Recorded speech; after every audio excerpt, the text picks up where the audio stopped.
리얼리티 트랜서핑 제12장 펜듈럼들의 전쟁. 파괴적인 펜듈럼의 특성은 사람들을 자기 편으로 끌어들이기 위해 다른 펜듈럼들을 공격하여 파괴하려 한다는 것이다. 이를 위해 펜듈럼은 언제나 자신의 지지자들을 다른 펜듈럼의 지지자들과 대립시키려고 애쓴다. 우리는 착하지만 저들은 우리와 달라. 저들은 나빠. 이 싸움에 말려든 사람들은 길을 잃고 그릇된 목표를 따르기 시작한다. 사람들은 그 허위의 목표를 자신의 목표인 양 믿는 실수를 저지른다. 이렇게 하여 펜듈럼의 파괴적 성질이 본색을 드러낸다. 다른 지지자들과 싸우는 것은 부질없는 짓이며 당신과 상대편 양쪽의 삶을 모두 망치는 것이다. 지지자를 얻기 위한 싸움 가운데 가장 극단적인 예는 전쟁이다. 펜듈럼은 지지자들을 설득하여 전쟁터로 내몰기 위해 그 시대에 알맞는 명분을 내세운다. 역사상 애용된 가장 원시적인 방법은 사람들에게 원래 자기 소유였던 것을 무력으로서 다시 되찾으라는 명이다. 사회가 더 문명화될수록 명분과 논리도 좀 더 교묘한 형태를 갖춰왔다. 어느 한 국가가 스스로를 가장 문명화되고 진보된 국가로 선언하고 다른 국가들은 미개한 후진국으로 선언한다고 하자.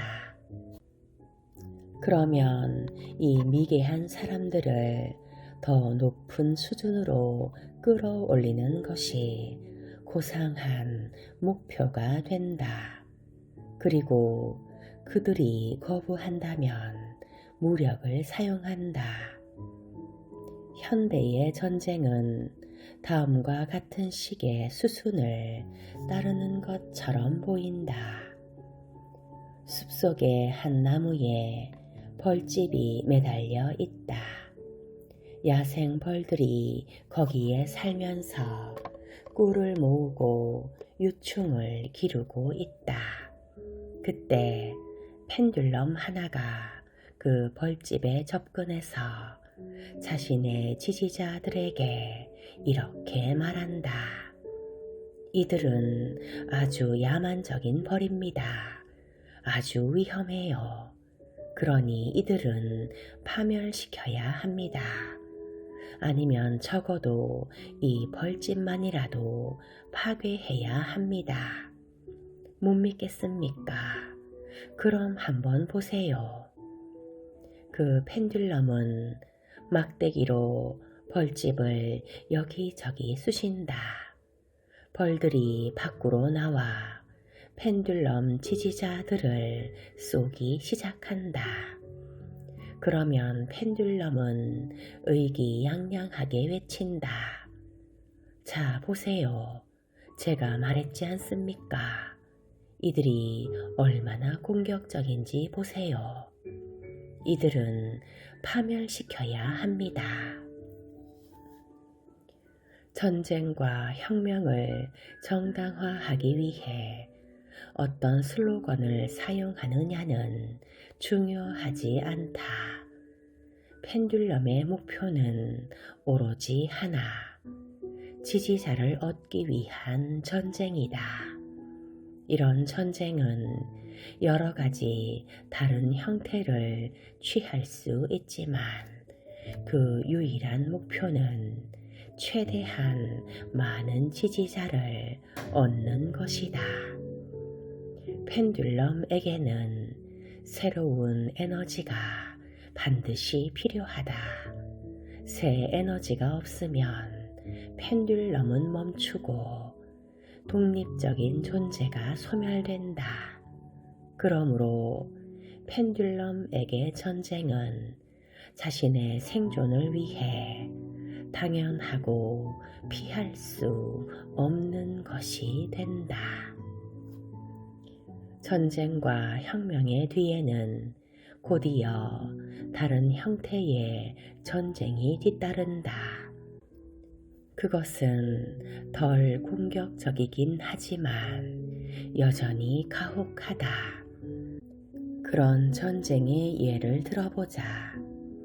시장 점유를 위한 경쟁, 정당 간의 싸움, 경제 전쟁, 온갖 형태의 마케팅, 광고 전쟁, 이념 선전 등 우리가 살아가는 환경 자체가 펜듈럼으로 이루어져 있기 때문에 우리는 현대 생활의 모든 영역에서 경쟁을 목격한다.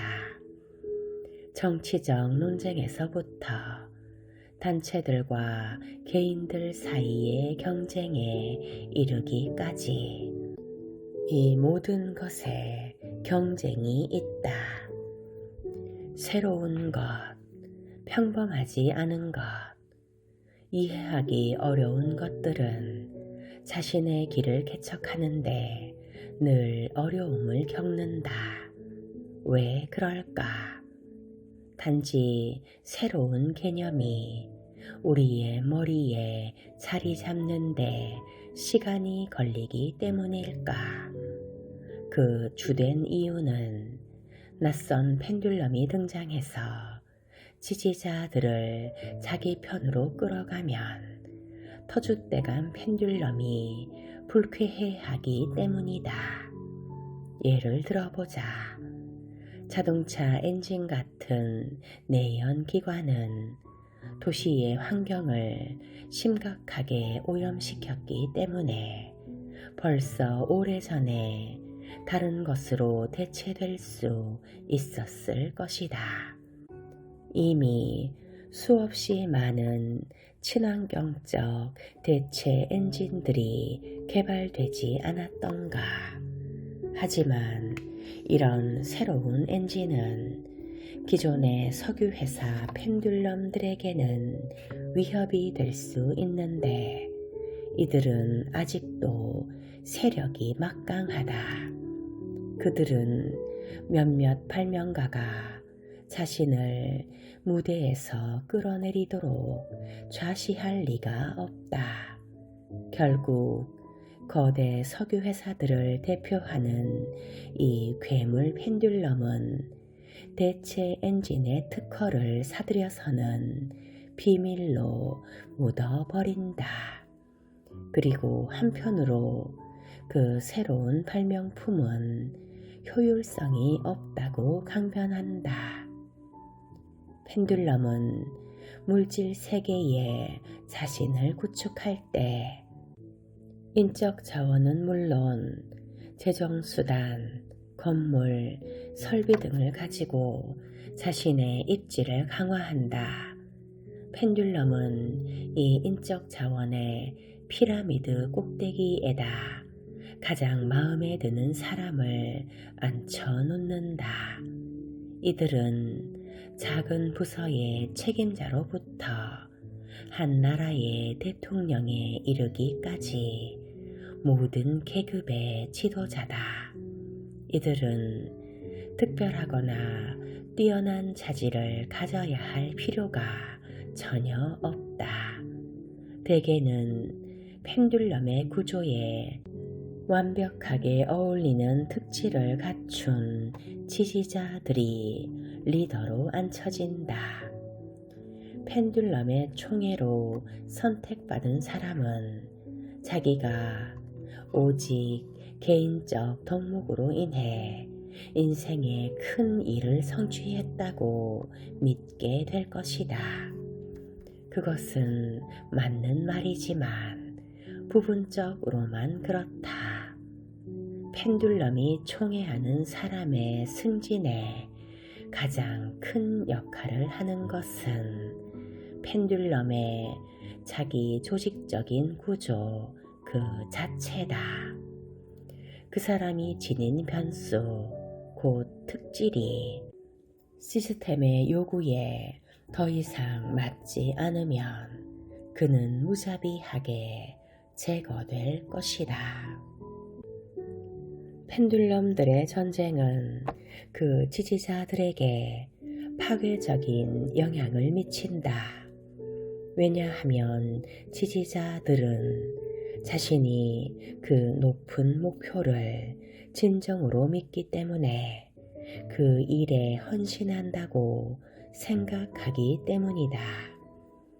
지지자들의 개인적 신념은 펜듈럼의 손에 꼼짝없이 장악되기 쉽다.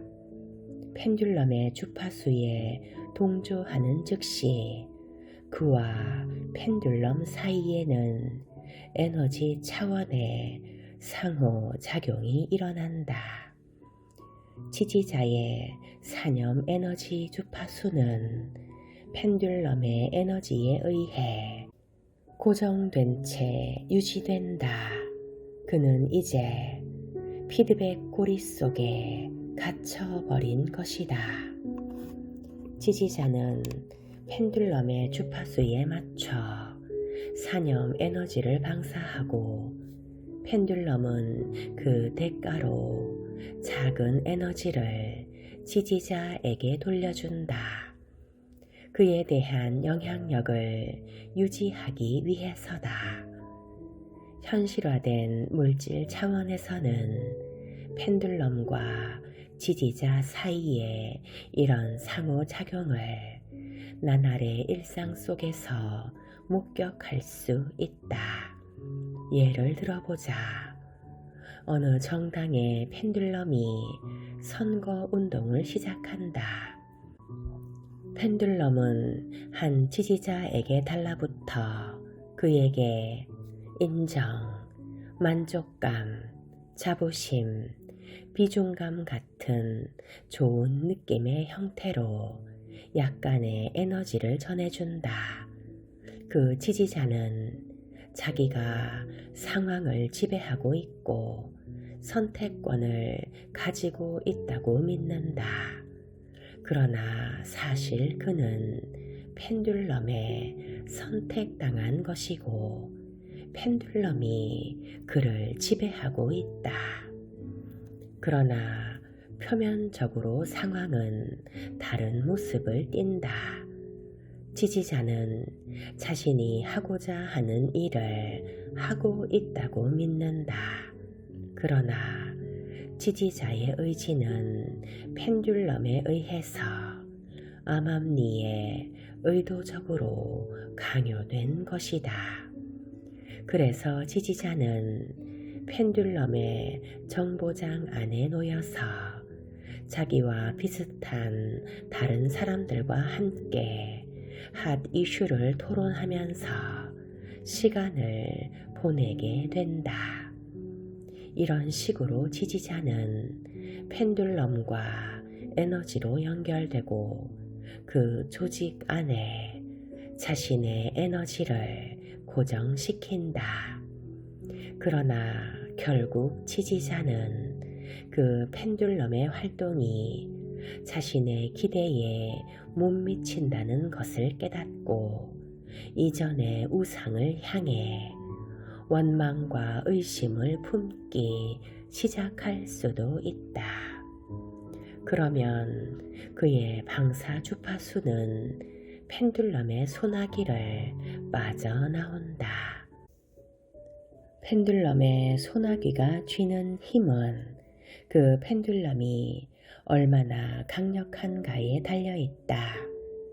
펜듈럼은 지지자가 떠나도록 그냥 내버려 두는 경우도 있지만 다른 경우에는 그 이단자의 자유를 빼앗거나 심지어는 목숨을 빼앗기도 할 것이다.